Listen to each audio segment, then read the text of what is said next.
Talked about what like millennium city, maximum city, 21st century city, and now it's smart city. The question to ask ourselves here perhaps is, who's not smart? I think everybody is smart. NDMC is putting, as far as the government is concerned, the best practices together. The public is clearly smart because it works around a lot of difficulties. It's not as if the people are not smart. Planners are smart. Somehow this smartness across the spectrum we are not able to marry. And this is creating a flux, and that is what has happened. We have not been able to marry the smartness across the board.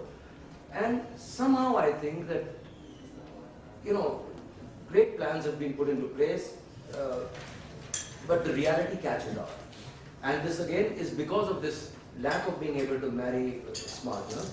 I would urge all planners, particularly the government and planners, because you interfere in policy and judgment, to attempt a method where better planning to politics collaboration can be done. Currently it's a nexus.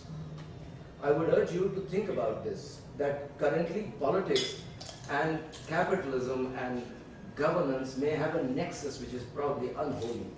I would urge you to look at a better collaboration, because despite your best intentions, this correct matching is not taking place. Therefore, all these gears are not moving in sync. They are creating a flux and creating a disruption in society and difficulty. But can I be slightly the devil's advocate? Because one has sat desperately trying to get on with work, and then you have harebrained ideas, activism which just pulls things backwards. Yes. I myself became, I am a bit of an activist. I'm not trying to do some cudgels against activism. But the small, the micro overtakes the big picture. How does one overcome that in this, fourth estate? In this case, the fourth estate becomes the public. Okay. I would say activism fundamentally, if I was to really be honest, is essentially politics. Activism comes from a kind of politics. It's a smaller voice that is not being heard and therefore becomes an activist. So I think some method would be required where you will have to listen to those voices and their wisdom. Some activism is pure, bloody-minded. It is, part of it is that I'm just, that's the road-blocking kind constantly, which may be pathological as a habit. I'm not talking about that. But there are genuine concerns. For example, if I was talking to Ashutosh here, Rahagiri as an idea. I am not a great votary for it. I'll tell you why. Because I remember the Times of India themselves carrying an enormous campaign on pavements and pedestrianization.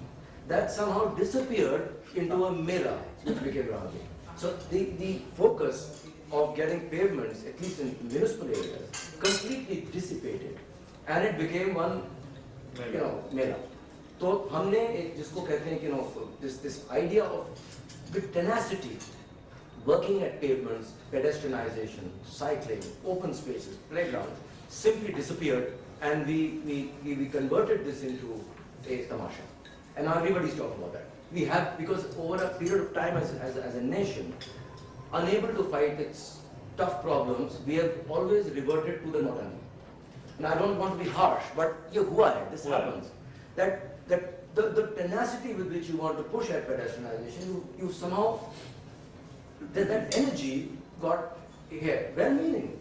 It's well-meaning. I'm not saying that the intention is bad, but I'm saying somehow we are unable to carry through with any plan, and it sort of doesn't sink in.